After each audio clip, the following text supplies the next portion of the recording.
May mga kaibigan din ba kayo sa PNP officials?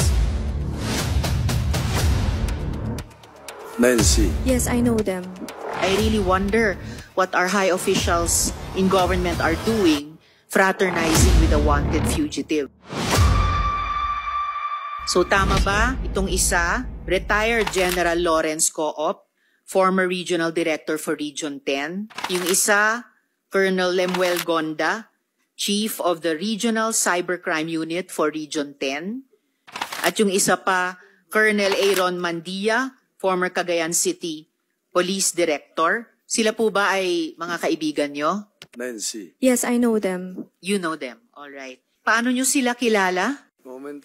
Okay, so I got to know them through the Cagayan Business Federation because as a member of the federation, of course, we have moments when we get to meet these officials, especially when we need some help for the safety of our community.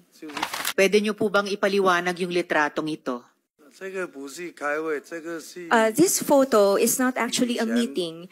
It was just us visiting the head of police in Cagayan during that time, who is seated in the center.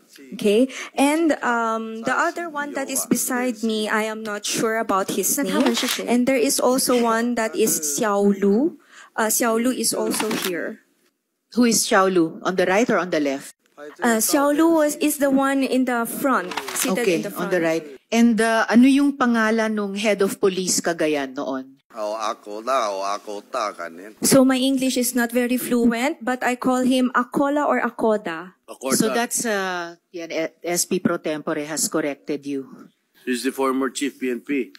Sa picture na ito, regional director pa sila ng Region 10. Matagal na po ba kayong magkakilala? Yes, when he was still in Cagayan as the director, we know each other. Alam nyo ba, meron kayong warrant of arrest mula sa China para sa fraud? I am not aware. You're not aware. Well, yung mga law enforcement authorities namin, yung mga high officials namin sa gobyerno, alam nila yung mga bagay na yun. So, in relation to the photos I talked to you about, I really wonder what our high officials in government are doing, fraternizing with a wanted fugitive. At ito kaugnay nung statement na binasa kanina, it's not just about integrity, which is the most important thing, but also the perception of integrity na importante din.